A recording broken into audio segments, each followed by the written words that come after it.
In this video, we are going to be looking at what is often called the golden age of the Weimar Republic. So, in the last video, we ended on a slightly more positive note for once. After years of instability in the Weimar Republic, with uprisings, hyperinflation, and economic crisis, Germany finally started to stabilise under Gustav Stresemann. As I mentioned before, the economy was getting back on its feet, and by 1928, economic output, so how much the economy is producing, finally reached pre-World War I levels. But here's the real question. Just because the economy was starting to recover, did ordinary people's lives actually improve? And to answer that, we're going to be looking at three different aspects: living conditions, the role of women, and culture in Weimar Germany. So, one of the best ways to measure living standards is by looking at people's wages. Between 1925 and 1928, real wages rose by around 25%. Pretty impressive. Unemployment also fell from around 2 million people in 1926 to about 1.3 million by 1928. So more people had jobs, and those jobs were better paid. There was also an adoption of an early form of a state welfare system, where the government steps in to support people's needs and well-being. Sick pay was improved, and a national unemployment insurance scheme was introduced, meaning that if workers lost their jobs, they could receive benefits from the government. The state also started spending more on schools, hospitals, housing, and public services. Overall, life was improving, especially in the urban areas. This improvement was reflected in politics, because when times are good and the economy is stable, people tend not to support the extreme parties, and the communists and the Nazis were polling very poorly in elections. The lives of women was also changing in the 1920s. The Weimar Constitution, introduced in 1919, was very progressive for its time. It gave women the right to vote and promised equal legal rights with men. Women voted in large numbers in elections, turnout was around 90%, and because so many men had died in the war, women actually made up a larger proportion of voters. More women began working in offices, retail, and teaching. However, a limitation was that women were still paid less than men for the same work, and most women were expected to stop working once they were married.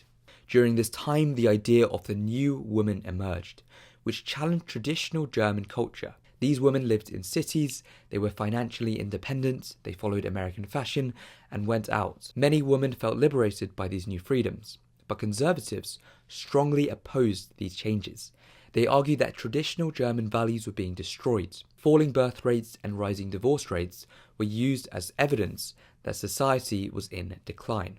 These tensions would later be exploited by the Nazis, who promised a return to traditional gender roles.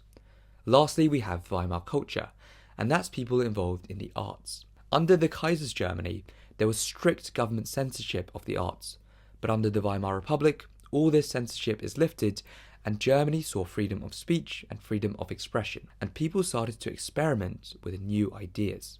One of these ideas was called Expressionism, and this was the idea that art should reflect the inner thoughts and feelings of the artist, rather than being limited to showing things exactly as they look. An artist called Otto Dix produced some quite iconic pieces of Expressionist art, which were very critical of German society at the time. This painting reflected some of his traumatic experiences during the war, as he depicts the suffering and horrors of World War I. Or this painting of a woman named Sylvia von Harden shows an ambivalent image of the new woman in the 1920s. Expressionism also took hold in a new and booming industry called cinema. In the 1920s, German cinema was a world leader. They would actually have a major impact on the development of Hollywood, because a lot of filmmakers would flee to America in the 1930s and bring their ideas with them. One of the first ever sci-fi films to be made was called Metropolis, directed by Fritz Lang, and this was the most technically advanced films of its time, and would have a massive impact on the genre in years to come. Architecture also saw a huge shift in the Bauhaus movement, which brought about a very modern designs to architecture. Bauhaus focused on simplicity, clean lines, and functionality. Today, if we look at a building like this, we probably wouldn't think much of it. But for the time, with neoclassical architecture being the norm, this was revolutionary. Writing also boomed as people challenged traditional ideas. In 1929, Erich Remarque published All Quiet on the Western Front, and was a brutally honest criticism of the war and the way it was fought. Netflix actually made this into a really good film a few years ago, showing the horrors of World War One, but from a German perspective. Lastly, we have the growth of metropolitan life in the cities. Berlin became one of Europe's most vibrant cities, with nightclubs, American jazz, music, theatres and cabaret theatres thriving. But the majority of the people in Germany was still very rural and traditional. They didn't like all these changes, and some saw a moral decline of German culture. So was it really a golden age? For many people, especially in the cities, life did improve in the late 1920s. Wages rose, women gained more freedom, and culture flourished. But the recovery was still fragile, and it depended heavily on American loans. Many Germans, particularly conservatives, felt alienated by the rapid social and cultural changes in Germany.